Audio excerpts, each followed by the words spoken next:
Shalom, selamat pagi. Selamat bertemu kembali di dalam renungan pagi hari ini. Saya akan membawakan renungan. Terlebih dahulu kita berdoa terlebih dahulu. Tuhan Yesus, terima kasih Bapa untuk pagi hari ini. Kami boleh bangun dengan tubuh yang sehat Tuhan. Terima kasih Tuhan kalau kami boleh tidur semalam, boleh dengan keadaan nyenyak, dan pagi hari ini Tuhan kami boleh mendengar renungan firman-Mu Tuh Bapa. Kuduskan hati pikiran kami Tuhan, untuk kami hari ini fokus menerima kebenaran firman-Mu. Pakai hamba-Mu menjadi berkat hari ini Tuhan. Kami percaya Tuhan semuanya boleh baik dan firman-Mu boleh menjadi rema dalam hidup kami. Terima kasih Bapa, di dalam nama Tuhan Yesus kami sudah berdoa dan mengucap syukur. Haleluya, amin. Shalom saudara ya. Kembali lagi saya boleh dipercaya membawa renungan semua oleh karena kebaikan Tuhan. Dan kita sama-sama belajar ya Bapak. Di dalam tema ada satu tema, kekuatan di dalam penderitaan. Saya membawa tema kekuatan dalam penderitaan. Ada di dalam, kita buka firman Tuhan di dalam Filipi 4 ayat 13. Filipi 4 ayat 13. Hanya satu ayat, itu segala perkara dapat kutanggung di dalam Dia yang memberikan kekuatan kepadaku. Amin ya saudara ya. Firman Tuhan ini luar biasa, bahwa segala perkara dapat kutanggung di dalam Dia yang memberikan kekuatan kepadaku. Ya.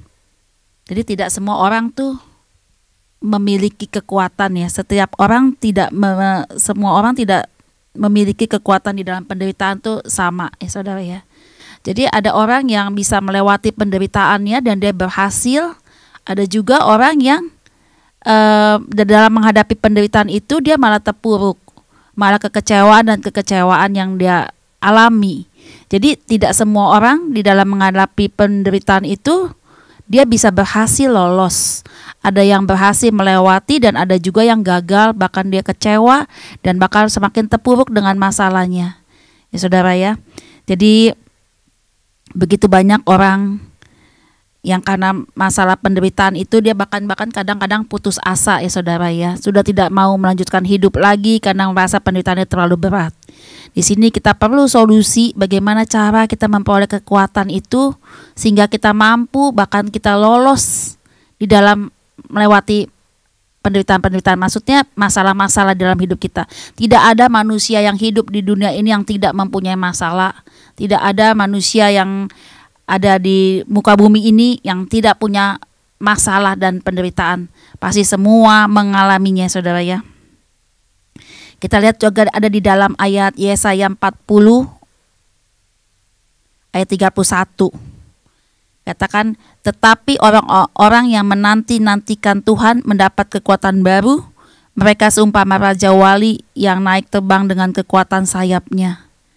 Mereka berlari dan tidak menjadi lesu.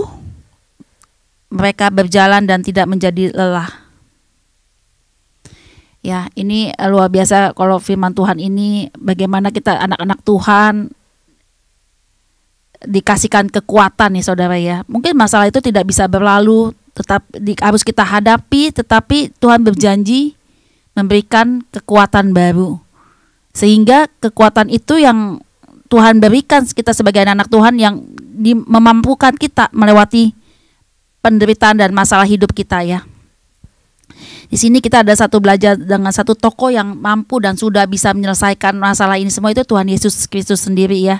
Bagaimana Tuhan bisa melewati penderitaan-penderitaan yang dialami pada saat dia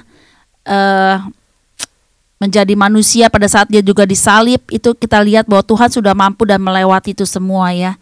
Jadi banyak hal yang Tuhan kasih tahu kepada kita sebagai pengikut Tuhan, bagaimana cara kita mendapatkan kekuatan di dalam penderitaan itu. Ya, sehingga kita tuh tidak boleh terpuruk, tetapi kita harus berhasil menjadi pemenang dan bisa melewati itu semua. Ya, karena semakin hari itu bukan permasalahan itu semakin berkurang, tetapi justru sebaliknya. Dia semakin meningkat dari waktu ke waktu. Ya, jadi penderitaan itu semakin meningkat dari waktu ke waktu.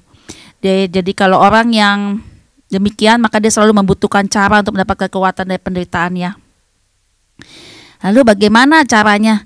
Di sini adalah kita belajar dari tokoh Tuhan Yesus sendiri yang sudah melewati ini semua. Itu pertama, supaya kita bisa menghadapi dan kita mencontoh Tuhan Yesus Kristus sendiri. Yang pertama adalah kita selalu berdoa secara pribadi kepada Tuhan Bapa kita di sorga. Ya, bagaimana kita membuka hubungan kita berdoa secara pribadi kepada Tuhan Yesus. Pada saat waktu Tuhan Yesus ditangkap di Taman Getsemani, bagaimana dia menyingkir dan mempunyai waktu pribadi dengan Tuhan, bergumul secara pribadi kepada Tuhan, sehingga pada saat itu dia meminta kekuatan kepada Tuhan, sehingga dikatakan bahwa kalau dia boleh meminta, cawan itu berlalu. Di situ Tuhan menyendiri dan membangun hubungan pribadi dengan Bapa di surga untuk dia diberikan kekuatan ya Bapa untuk melewati semua. Di sini kita juga boleh belajar daripada Tuhan Yesus. Pada saat kita mengalami penderitaan, pergumulan pribadi, pertama kita harus berdoa secara pribadi kepada Bapa di surga ya. Mendekatkan diri lagi kepada Tuhan karena dia sendiri ya saudara ya, Allah kita yang mampu menyelesaikan segala pergumulan kita. Yang pertama ya secara berdoa secara pribadi kepada Bapa di surga. Yang kedua, di sini kita belajar daripada Tuhan Yesus berdoa dengan kerendahan hati. Berdoa dengan kerendahan hati.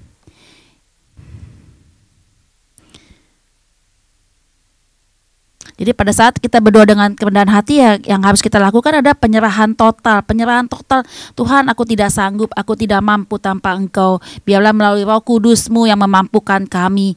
Dan di situ tidak boleh ada kesombongan, tidak ada boleh rasa keegoan bahwa kita mampu, tetapi benar-benar Tuhan menginginkan kita penyerahan total. Artinya kita berdoa dengan penuh kerendahan hati, karena di dalam kerendahan hati ada rasa hormat kita kepada Bapa di surga, dan itulah yang senantiasa kita butuhkan ya. Pada saat kita berdoa sungguh-sungguh dengan rendah hati, Tuhan, aku tidak mampu, aku tidak sanggup, aku percaya tangan Tuhan, kuasa Tuhan boleh ada di dalam masalahku, dan Tuhan yang pasti memampukan aku melewati semua.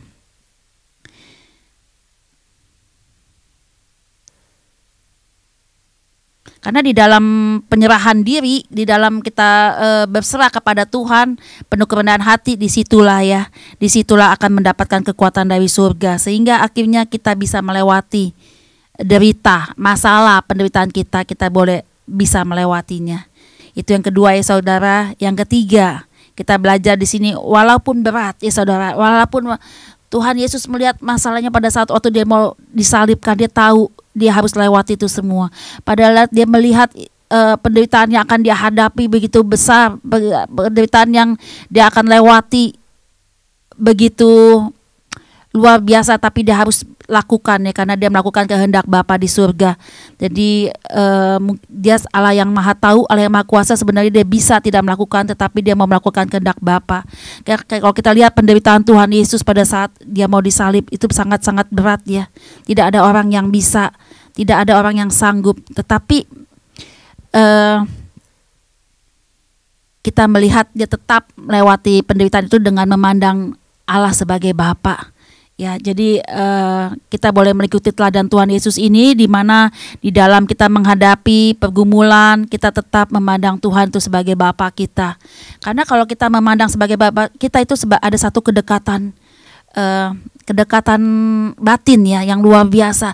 Tetap memandang dia, mau ditolong Tuhan, mau tidak ditolong Tuhan, tetap memandang dia adalah sebagai Bapa yang baik, Bapa yang luar biasa di dalam hidup kita, sehingga di situ kita boleh melihat kebaikan dan pertolongan Tuhan.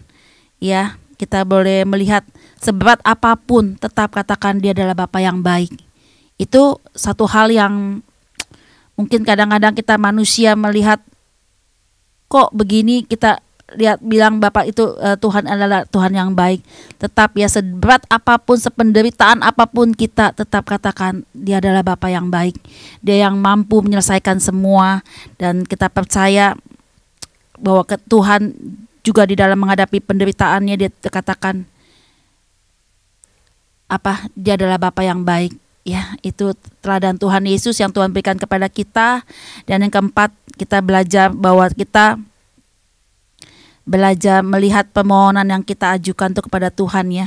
Mungkin kalau kita melihat masalah kita maunya menghindar atau lari daripada masalah itu, tetapi Tuhan mengajarkan kita bahwa lihatlah masalah itu sebagai sebuah cawan. Kalau di waktu pada kita lihat Tuhan berkata, biarlah cawan ini berlalu daripada kita. Hendaklah kita melihat masalah kita itu adalah sebuah cawan, bukan sebagai satu lautan atau sungai yang tidak ada dasarnya, yang tidak kita bisa lihat dasar daripada masalah itu. Tetapi biarlah kita melihat cawan dan kita melihat ada dasarnya di situ ya. Sehingga dikatakan kalau kita lihat, kita boleh rasakan bahwa Tuhan ada di dalam masalah itu dan kita melihat dasarnya itu ya. Jadi terus perteguh iman kita, terus perteguh kepercayaan kita kepada Tuhan bahwa hanya Dia yang sanggup, saudara ya.